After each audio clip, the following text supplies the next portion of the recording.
Riyadus Saliheen Chapter 46 Excellence and Etiquette of Sincere Love for the Sake of Allah.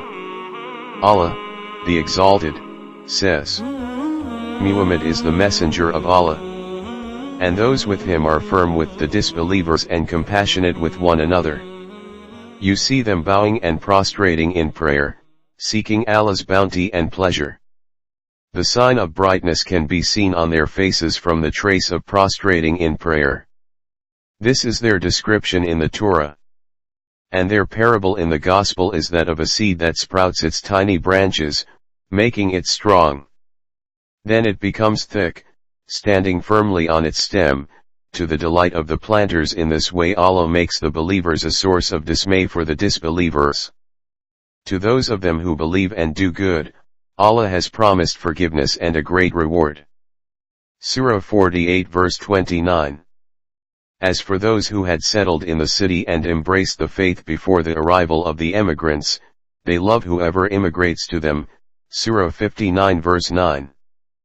Anas bin Malik, may Allah be pleased with him, reported, the Prophet peace be upon him said, there are three qualities whoever has them, will taste the sweetness of Iman: to love Allah and His Messenger peace be upon him more than anyone else, to love a slave of Allah only for the sake of Allah, and to abhor returning to infidelity after Allah has saved him from it, as he would abhor to be thrown into the fire of hell. Reported in Sahih al-Bukhari and Muslim. Commentary. 1. In this hadith, the love of Allah signifies the sweetness of Iman. 2. The love of Allah and His Prophet peace be upon him is the cornerstone of the faith. When it is said that this love should exceed one's love for everything else in the universe, it means that what is enjoined by Allah and His Prophet peace be upon him must be given preference over everything else, whether it is love for the wife, children, worldly interests, desires, or whims. When there is a clash between the two, the former should be given preference over the latter.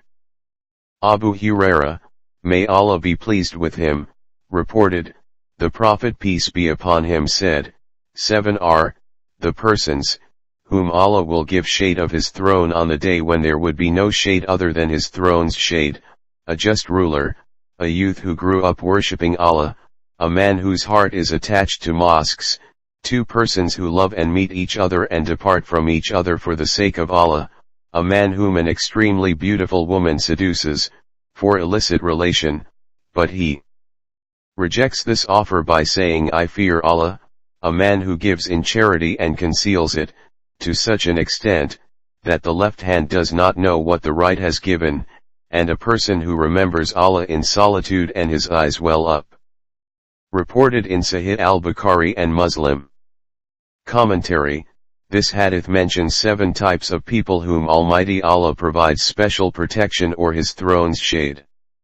In some hadith this blessing has also been promised for some noble actions over and above those which have been mentioned here. Some ulama including As-Sakha'i and Al-Hafiz ibn Hajar have given a list of 70 such actions. Imam As-Suyuti said, the present hadith mentions only 7 qualities to bring into prominence their importance and also the importance of acting upon them. Abu Huraira, may Allah be pleased with him, reported, Messenger of Allah peace be upon him said, on the day of resurrection, Allah, the Exalted, will say, where are those who have mutual love for the sake of my glory? Today I shall shelter them in my shade when there will be no shade except mine. Reported in Sahih Muslim. Commentary. It should be borne in mind that the shade referred to in the hadith is the shade of Allah's throne. Referring to this shade in the Arabic text as the shade of Allah, is similar to the she-camel of Allah, the land of Allah, the house of Allah that are mentioned in the Quran. Abu Huraira, may Allah be pleased with him, reported, Messenger of Allah peace be upon him said, by him in whose hand my soul is. You will not enter Jannah until you believe, and you shall not believe until you love one another. May I inform you of something, if you do, you love each other. Promote greeting amongst you, by saying Assalamu alaikum to one another. Reported in Sahih Muslim. Commentary: in this hadith, Islam has been regarded as the medium of mutual love. This is the reason Muslims have been enjoined to greet each other regardless of acquaintance.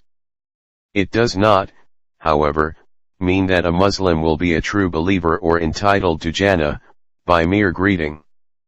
What it really means is that his faith will become meaningful only when it is supported by actions. Greeting is an Islamic custom and a practical form and demonstration of it. The combination of faith and its practice will take a Muslim to Jannah. Abu Huraira, may Allah be pleased with him, reported, the Prophet peace be upon him said, a man set out to visit a brother, in faith, in another town, and Allah sent an angel on his way. When the man met the angel, the latter asked him, where do you intend to go? He said, I intend to visit my brother in this town. The angel said, have you done any favor to him? He said, no, I have no desire except to visit him because I love him for the sake of Allah, the Exalted, and Glorious. Thereupon the angel said, I am a messenger to you from Allah, to inform you, that Allah loves you as you love him, for his sake. Reported in Sahih Muslim. Al-Bara bin Azib, may Allah be pleased with them, reported, the Prophet peace be upon him said about the Ansar, only a believer loves them, and only a hypocrite hates them. Allah loves him who loves them and Allah hates him who hates them. Reported in Sahih al-Bukhari and Muslim. Commentary: the way the Ansar or helpers, faithfully served Islam, Muslims, and the Prophet peace be upon him, constitutes not only one of the brightest chapters of Islamic history, but also makes them a model of excellent conduct and character. Almighty Allah rewarded them for their devotion to Islam with immense love for faith, the love which became a symbol of their faith and love for Allah. Not only that, because of this devotion of the Ansar, everyone who entertained jealousy and hatred against them was declared a hypocrite by Allah. There were two famous tribes, namely Al-Aus and Al-Hazraj in Al-Madinah. In the pre-Islamic days they were enemies to each other. When they embraced Islam, they became close brothers. They welcomed the Muhajirun, the emigrants, with open arms and rendered every possible assistance to them. For this reason they were named Ansar. May Allah be pleased with them and they be pleased with him. Mu'adh bin Jabal, may Allah be pleased with him, reported, Messenger of Allah peace be upon him said, Allah, the Exalted, has said, for those who love one another for the sake of my glory, there will be seats of light, on the day of resurrection, and they will be envied by the prophets and martyrs. Reported in Jami at-Tirmidhi. Commentary: this hadith tells us that Allah will grant an exalted position to such people who love one another for his sake. They will be envied by the prophets and martyrs does not mean that they will be granted a place higher than even the prophets, because the highest position will be granted to the prophets, as these are the best of Allah's creation. These words simply draw our attention to the superiority and the exalted position those who love one another for Allah's sake will have on the day of resurrection. Abu Idris al-Khawlani, may Allah had mercy upon him, reported, I once entered the mosque in Damascus.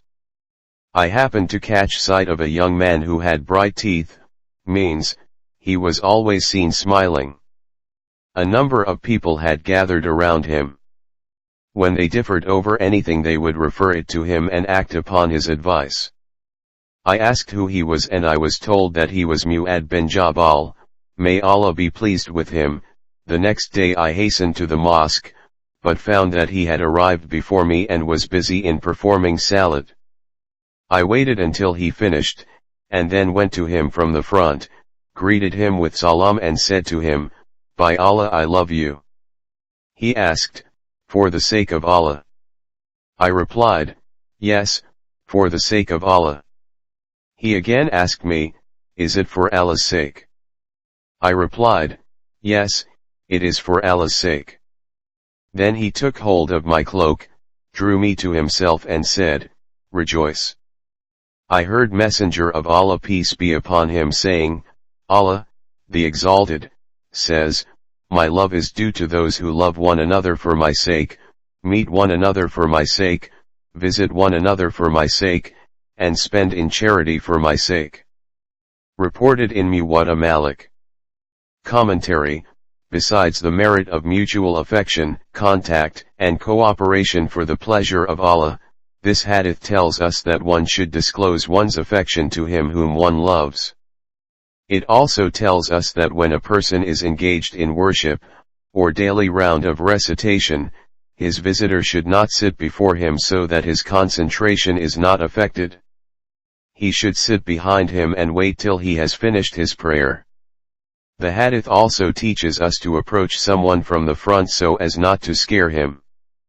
Abu Karima al-Miqdad bin Madakarib, may Allah be pleased with him, reported, the Prophet peace be upon him said, when a man loves his brother, for Allah's sake, let him tell him that he loves him. Reported in Jami at-Tirmidhi and Abu Dawud.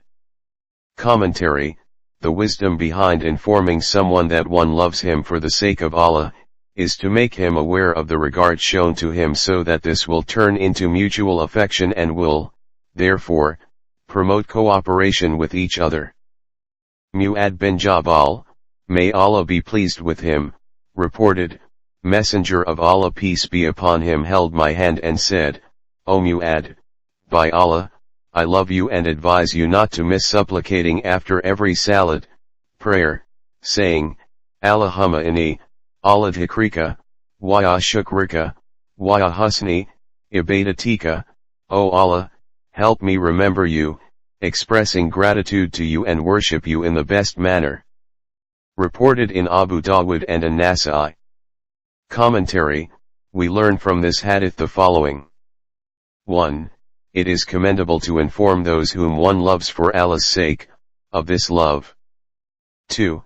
The superiority of Mu'ad. 3. It is commendable to say this dua after each obligatory salat. 4. It is commendable to seek Allah's help in order to discharge one's duties towards Allah in the best possible manner.